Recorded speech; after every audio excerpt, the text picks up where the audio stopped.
সুতরাং পরিষ্কার ভাষায় বলছি, উলামায়ে কেরাম কখনো আপনাদেরকে নরম বলবে, কখনো আপনাদেরকে গরম বলবে। শুধু আবু বকরের নরমটা ভালো লাগবে আর উমরের গরম ভালো লাগবে না, তো আপনি মুসলিম না মুনাফিক। মুনাফিক মুনাফিক ঠিক কিনা? পরিষ্কার ভাষায় বলতে চাই, দেশ স্বাধীন হয়েছে। কলিজার টুকরা যুবক, তোমাদের পায়ে হাত দিয়ে বলতে চাই, আর কোন চোর, কোন বাটপার, কোন টেন্ডারবাজ, কোন নারী নবী, কোন জেনাখোর, আমার গরিবের সম্পদ মেরে খাওয়া কোন রাজানি লম্পটকে আগামী দিনে বাংলার কোন চেয়ারে বসতে দেওয়া হবে না, বসতে দেওয়া হবে না। রাজি আছো তো ইনশাআল্লাহ? ইসকনের মতন সন্ত্রাসী সংগঠনকে বাংলার জমিনে কোনো কার্যক্রম করতে দেওয়া হবে না, করতে দেওয়া হবে না। যদি রক্তের প্রয়োজন হয় রক্ত দিবেন তো, জীবনের প্রয়োজন হয় জীবন দিবেন তো, অর্থের প্রয়োজন হয় অর্থ দিবেন তো। আমি আপনাদেরকে বলে যাই বাবা, আপনাদের সাথে কোনো দুশ্মনী আমাদের নাই, কোনো শত্রুতামি নাই, কিন্তু আমরা উম্মতের দরদ নিয়ে কথা বলি। যদি এই ধারাবাহিকতা চলে, আমরা আবার আয়না করে যাব। এই ধারাবাহিকতা পরিবর্তন করুন, আল্লাহ পাক তৌফিক দান করুন, বলে আমিন। আগামী দিনে বাংলার জমিনে কাদিয়ানীকে কাফের ঘোষণার জন্য ডাক আসবে। যাবেন তো? যাবেন তো? ইসলামকে নিষিদ্ধের জন্য ডাক আসবে, যাবেন তো? একটা কথা বলি, আমি শেষ করে দিল। ভারতের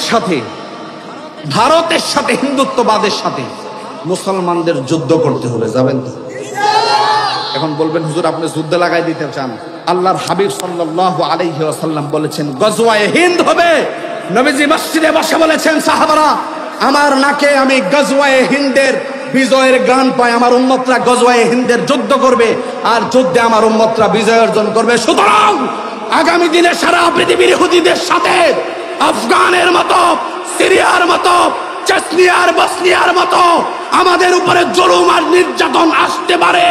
আমি আপনাদের কাছে ওয়াদা নিতে চাই, যদি কাদিয়ানীর বিরুদ্ধে ময়দানে ডাক আসে, ইসকনকে নিষিদ্ধের বিরুদ্ধে ডাক আসে, যদি যুদ্ধের ডাক আসে, কোরআনের আইন আল্লাহর জমিনে বাস্তবায়ন করার জন্য নিজের জান মাল অর্থ দিয়ে ময়দানে নামতে কারা কারা রাজি আছেন? দু হাত দেখতে চাই।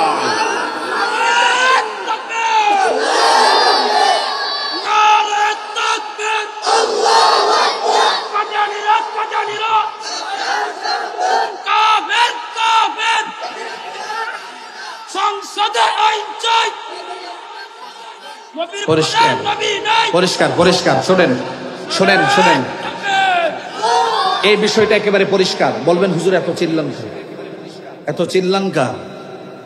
এ ভাই, গণতান্ত্রিক পন্থায় কার্ল মার্শাল লেনিনের নিয়ম আর তার আইন যদি আপনি বক্সতে দিয়ে চিল্লিয়ে বলতে পারেন, আমি আমার কোরআনের আইন তো এর চেয়ে আরো 10 গুণ বেশি বলবো আওয়াজে, এটাই তো কথা হওয়ার কথা। সুতরাং কোরআনের কথা উচ্চ আওয়াজেই চলবে। আগামী দিনে আর মাথা নত করা হবে না। যদি আমাকে গুলি করে মারা হয়, জেলে নেওয়া হয়, ফাঁসির কাস্টে ঝুলানো হয়, পরিষ্কার ভাষায় বলছি, উলামায়ে কেরাম যারা জমিনের দিন প্রতিষ্ঠার জন্য কথা বলে, তারা মৃত্যুকে ভয় করে কথা বলে না। তারা জানে ফাঁসির কাস্টে ঝুলিয়ে যদি আমাকে মারা হয়, ক্রস ফায়ার করে যদি আমাকে মারা হয়, তো আমি শহীদ হব, আর বেঁচে গেলে আমি গাজী হব। ঠিক কিনা? কুরআনুল কারীম রব হাফেজদের মাধ্যমে, হাফেজাদের মাধ্যমে হেফাজত করবেন, এই ঘোষণাকার বলেন, ঘোষণাকার আল্লাহ পাক রব্বুল আলামিন যেহেতু ঘোষণা দিয়েছেন যে কোরআন নাজিল করেছে আমি, হেফাজতের জিম্মাদারও আমি নিজে। সুতরাং পৃথিবীর সকল সুপার পাওয়ার মিলে একত্রিত হলেও বলেন তো দেখি, কোরআনকে ধ্বংস করা সম্ভব? কোনোদিনও সম্ভব না, কঠিন কালেও না। কারণ এটার জিম্মাদার রব নিজে। পৃথিবীর সকল সুপার পাওয়ার, পৃথিবীর সৃষ্টির শুরু থেকে, কোরআন আসার শুরু থেকে আজও পর্যন্ত পৃথিবীর সকল সুপার পাওয়াররা একত্রিত হয়েছে কোরআনকে জমিন থেকে মিটিয়ে দিবে। বলেন তো দেখি, পেরেছে কেউ? আগামী দিনেও পারবে? সম্ভব? কখনোই সম্ভব না। কেন? কারণ এটার জিম্মাদার হচ্ছে রব নিজে। মুসলমান বন্ধুরা আমার, আল্লাহ পাক রব্বুল আলামিন কোরআনুল কারীমের অন্য আয়াতে জানায় দেন ইউরিদুনা লিইউতফিউ নূরাল্লাহি বিআফওয়াহিহিম ওয়াল্লাহু মুতিম্মু নূরিহি ওয়ালাউ কারিহাল কাফিরুন। জমিনে যারা এই কোরআন ফু দিয়ে নিভিয়ে দিতে চাইবে, হ্যাঁ জমিনে একটা জাতি একটা শ্রেণী থাকবে, তারা কোরআনকে ফু দিয়ে নিভিয়ে দিতে চাইবে, কিন্তু আমি রব জানায় দিলাম কোরআন তো তারা নিভাতেই পারবে না। আমি কোরআনের আলোকে আরো বেশি শক্তিতে প্রজ্বলিত করে দেব। মুসলমান বন্ধুরা আমার এই জন্যই লক্ষ্য করে দেখবেন, সিরিয়ার জমিন 54 বছর একবারে তামা বানানো হয়েছে। কত বছরে? 54 বছরে কোরআনকে মিটিয়ে দেওয়ার জন্য সিরিয়ার জমিনকে একবারে তামা বানানো হলো। সিরিয়ার সন্তান মাসুম বাচ্চা যারা মাদ্রাসায় পড়ে, স্কুলে পড়ে, ভবিষ্যৎ প্রজন্মকে ধ্বংস করার জন্য স্কুল আর মাদ্রাসাগুলোতে বোমা মারা হতো। মুসলমান বন্ধুরা আমার, এই যে আসাদ এবং বাশার 54 বছর পর্যন্ত সিরিয়ার মানুষের উপরে নির্যাতন করলো। সর্বশেষ বাশার 24 বছর ক্ষমতায় থেকে কমপক্ষে 6 লক্ষ মুসলমানকে শহীদ করেছে। মুসলমান বন্ধুরা আমার, আল্লাহ পাকের যে তোমাটা কোরআনুল কারীম নাযিল করেছি, আমি হেফাজত করব আমি। এই জন্য বন্ধু 54 বছর মুসলমান নির্যাতিত হয়েছে। 24 বছরে 6 লক্ষ সিরিয়ার মুসলমানদেরকে হত্যা করা হয়েছে। এরপর বাশার আল আসাদের পতন হয়েছে। কথা বলেন ঠিক কিনা? কেননা মুসলমান কোরআনের জন্য কখনো নির্যাতন আসবে, কখনো জেল আসবে, কখনো জুলুম আসবে, কখনো আয়না করে বন্দী হতে হবে, কখনো গৃহবন্দী থাকতে হবে, দিনের পর দিন রিমান্ড হতে পারে, কিন্তু রবের ঘোষণা জুলুম হতে পারে কিন্তু বিজয় তোমাদেরই আসবে। রব জানায় দেয় ওয়ালা তাহিনু ওয়ালা তাহজানু ওয়া আনতুমুল আ'লাউনা ইন কুনতুম মুমিনিন। মুসলমান বন্ধুরা আমার, আল্লাহ পাক রব্বুল আলামিন জানায় দেয় ভয়ের কোনো কারণ নাই, পেরেশানির কোনো কারণ নাই, চিন্তিত হওয়ার প্রয়োজন নাই। মুমিন যদি তোমরা হয়ে থাকো, আমি রব ঘোষণা দিলাম পুরা দুনিয়ার বিজয়ের মালা আমি তোমাদের গলায় পরিয়ে দিব। মুসলমান এই জন্য বলতে চাই, এ পৃথিবীতে যুগের পর যুগ কোরআনের উপরে জুলুম এসেছে, কোরআন ওয়ালাদের উপরে জুলুম এসেছে, নির্যাতন হয়েছে, জালিমরা আমাদের উপরে স্টিম রুলার চালিয়েছে, আমাদের উলামায়ে কেরামকে নারী কেলেঙ্কারি মিথ্যা মামলায় ফাঁসায়া যুগের পর যুগ জেলখানায় বন্দী করে রেখেছে, 17 বছর টানা জুলুম করেছে। কোরআনের 3 লক্ষ কপি ভারতে ইংরেজরা পুড়িয়েছে। ভারতের প্রত্যেকটা গাছে গাছে হাজার হাজার উলামায়ে কেরামকে ফাঁসির কাস্টে ঝুলানো হয়েছে। হ্যাঁ, জুলুম হয়েছে।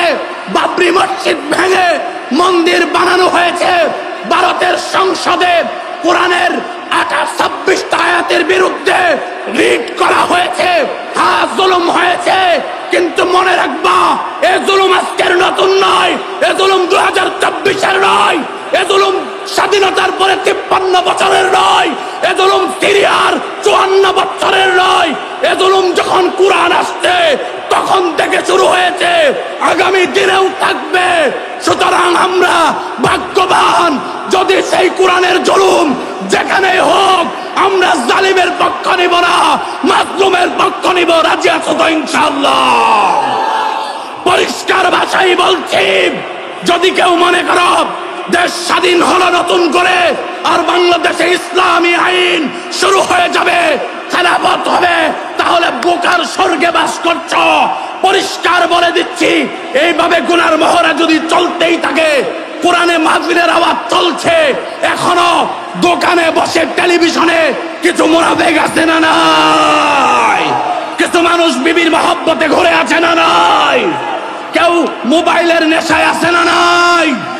এ মুসলমান শুনে রাখো, এই পরিস্থিতি যদি স্বাধীনতার পর চলতে থাকে, পুরা পৃথিবীর ইহুদি, বৌদ্ধ, খ্রিস্টান, নাস্তিক আর ইস্কনরা, এই হিন্দুত্ববাদরা আমাদের কোরআনের মাহফিলগুলো, ভিডিও ফুটেজগুলো ওদের সংরক্ষণে আছে।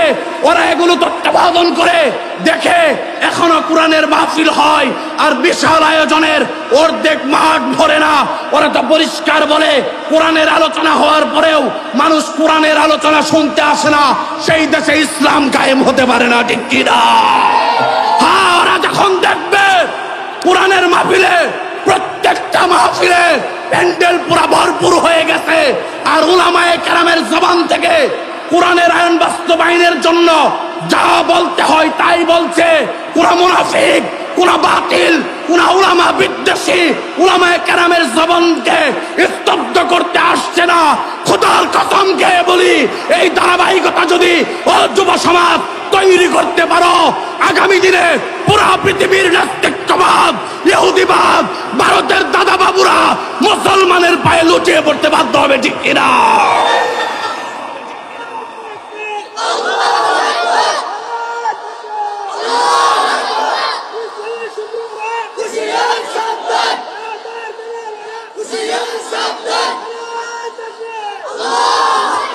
মুসলমান বন্ধুরা আমার, ওরা মনে করেছে কোরআন কারীম যদি আগুনে জ্বালাই দেওয়া হয়, মনে হয় দুনিয়ার জমিন থেকে কোরআন নিভে যাবে, কোরআনকে মিটিয়ে দেওয়া যাবে। এই জন্য ভারতে ইংরেজরা কোরআনের 3 লক্ষ কপি এক রাত্রে পুড়িয়েছে। নাউজুবিল্লাহ বলেন। ভারতের প্রত্যেকটা গাছে গাছে উলামায়ে কেরামকে ঝুলানো হয়েছে। এ বন্ধু, সেই ঘটনা তো আমি ইংরেজের আন্দোলনের কথা বলছি। আপনারা তো এখানে যারা আছেন বাস্তব সাক্ষী অনেকে আছেন। স্বাধীনতার 53 বছরে একদিনও কি কোনো উলামায়ে কেরাম দেশ চালিয়েছে? এই কথা বলেন, চালিয়েছে? মুসলমান বন্ধুরা আমার, উলামায়ে কেরাম তো একদিনও দেশ চালায় নাই। সুতরাং এদেশের রাস্তা, কালভার্ট, ব্রিজের টাকা উলামায়ে কেরাম চুরি করে নাই। এদেশের ব্যাংকের টাকা উলামায়ে কেরাম চুরি করে নাই। 53 বছর ক্ষমতায় যারা ছিল, আওয়ামী লীগ আর বিএনপি, জামাত বুঝি না, 53 বছরে যারা ক্ষমতায় ছিল, এদেশের অসহায় গরিব দুঃখীর মানুষের টাকা চুরি করেছে ক্ষমতাশীল 53 বছরে যারা গিয়েছে তারা। তাহলে প্রশ্ন, আইনা করে উলামায়ে কেরাম কেন যায়? কেন মুফতি আমিনীকে 17 মাস গৃহবন্দী থাকতে হয়? কেন শাইখুল হাদিস ইবনে শাইখুল হাদিসকে 3 বছর কারাগারে থাকতে হয়? কেন আল্লামা শাহ আহমদ শফিকে তেতুল হুজুরের লকব শুনতে হয়? কেন বাবুনগরীকে, সুন্দর চেহারার মানুষকে রিমান্ডে নিয়ে তার পা কালো বর্ণের হয়ে যায়?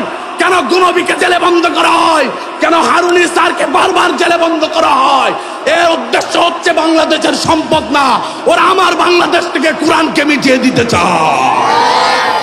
পরিষ্কার ভাষায় বলছি, এই ধারাবাহিকতা যদি চলতেই থাকে আর আমার দেশের মুসলমানরা যদি সোচ্চার না হয়, আগামী দিনে আবার এক জালিম আমাদের ঘাড়ে বর করবে। এই কথা বলেন, কথা বলেন। আপনি আমাকে সমর্থন করবেন ততক্ষণ, আমার কথা যতক্ষণ কোরআনের পক্ষে যাবে, ঠিক কিনা? আপনি আওয়ামী লীগ করবেন না বিএনপি করবেন, এটা আপনার পার্সোনাল বিষয়, এটা নিয়ে আমি ইন্টারফিয়ার করব না। কিন্তু আমার প্রশ্ন, আপনার যেমন গণতান্ত্রিক অধিকার আছে যে কোনো দল করবার, আমার অধিকার রয়েছে আমি কোরআনের আইন বাস্তবায়নের কথা বলা, ঠিক কিনা? সুতরাং আমাদেরকে বন্দী করবে তো দূরের কথা, আরে ভাই আমরা তো শহীদ হওয়ার জন্য তৈরি থাকি, ঠিক কিনা? আরে শহীদ হওয়ার জন্য আমরা তৈরি, নয়তো আমাদের এই মাহফিল মঞ্চে থেকে কোরআনের আইন বাস্তবায়নের কথা চিৎকার করে আপনাদের সামনে বলার কি প্রয়োজন? কি প্রয়োজন? কি স্বার্থ আমাদের? হযরতে উমরের দিলে যেই দরদ রয়েছিল, উমর যেই দরদ নিয়ে গরম হতো, বর্তমান উলামায়ে কেরাম ওই উমরের দরদ নিয়ে গরম হয়। আপনার কাছে শুধুমাত্র হযরতে আবু বকরের যে সবরের আমল আছে, এই কথাগুলো আপনার খুব ভালো লাগে। হযরতে আবু বকরের মতন সাহাবী, নরম সাহাবী। হ্যাঁ, একথা পরিষ্কার জানতে হবে, হযরতে আবু বকর যেমন আল্লাহর রাসূলের সাহাবী, হযরতে উমর আল্লাহর রাসূলের সাহাবী, হযরতে উমর আল্লাহর রাসূলের সাহাবী। সুতরাং পরিষ্কার ভাষায় বলছি, উলামায়ে কেরাম কখনো আপনাদেরকে নরম বলবেন, কখনো আপনাদেরকে গরম বলবেন। শুধু আবু বকরের নরমটা ভালো লাগবে আর উমরের গরম ভালো লাগবে না, তো আপনি মুসলিম না মুনাফিক, মুনাফিক মুনাফিক, ঠিক কিনা? পরিষ্কার ভাষায় বলতে চাই, দেশ স্বাধীন হয়েছে। কলিজার টুকরা যুবক, তোমাদের পায়ে হাত দিয়ে বলতে চাই, আর কোন চোর, কোন বাটপার, কোন টেন্ডারবাজ, কোন নারী নবী, কোন জেনাখোর, আমার গরিবের সম্পদ মেরে খাওয়া কোন রাজানি লম্পটকে আগামী দিনে বাংলার কোন চেয়ারে বসতে দেওয়া হবে না, বসতে দেওয়া হবে না। রাজি আছো তো ইনশাআল্লাহ? ইসকনের মতন সন্ত্রাসী সংগঠনকে বাংলার জমিনে কোন কার্যক্রম করতে দেওয়া হবে না, করতে দেওয়া হবে না। যদি রক্তের প্রয়োজন হয় রক্ত দিবেন তো, জীবনের প্রয়োজন হয় জীবন দিবেন তো, অর্থের প্রয়োজন হয় অর্থ দিবেন তো। আমি আপনাদেরকে বলে যাই বাবা, আপনাদের সাথে কোনো দুশ্মনী আমাদের নাই, কোনো শত্রুতামি নাই, কিন্তু আমরা উম্মতের দরদ নিয়ে কথা বলি। যদি এই ধারাবাহিকতা চলে, আমরা আবার আয়না করে যাব। এই ধারাবাহিকতা পরিবর্তন করুন, আল্লাহ পাক তৌফিক দান করুন, বলে আমিন। আগামী দিনে বাংলার জমিনে কাদিয়ানীকে কাফের ঘোষণার জন্য ডাক আসবে। যাবেন তো? যাবেন তো? ইসলামকে নিষিদ্ধের জন্য ডাক আসবে, যাবেন তো? একটা কথা বলি, আমি শেষ করে দিই। ভারতের সাথে হিন্দুত্ববাদের সাথে মুসলমানদের যুদ্ধ করতে হবে, যাবেন তো? এখন বলবেন হুজুর আপনি যুদ্ধে লাগাই দিতে চান। আল্লাহর হাবিব সাল্লাল্লাহু আলাইহি ওয়াসাল্লাম বলেছেন গজওয়ায়ে হিন্দ হবে। নবীজি মসজিদে বসে বলেছেন, সাহাবারা আমার নাকে আমি গজওয়ায়ে হিন্দের বিজয়ের গান পাই, আমার উম্মতরা গজওয়ায়ে হিন্দের যুদ্ধ করবে আর যুদ্ধে আমার উম্মতরা বিজয় অর্জন করবে। সুতরাং আগামী দিনে সারা পৃথিবীর ইহুদিদের সাথে আফগানের মতো, সিরিয়ার মতো, চেচনিয়ার, বসনিয়ার মতো আমাদের উপরে জুলুম আর নির্যাতন আসতে পারে।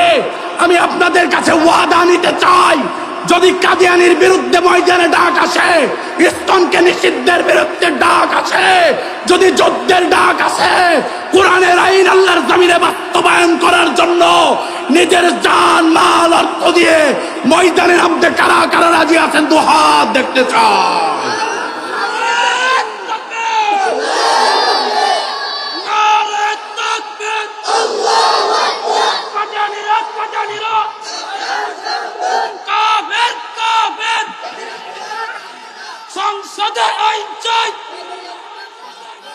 পরিষ্কার পরিষ্কার পরিষ্কার শোনেন শোনেন শোনেন, এই বিষয়টা একেবারে পরিষ্কার। বলবেন হুজুর এত চিল্লাঙ্কা, এত চিল্লাঙ্কা।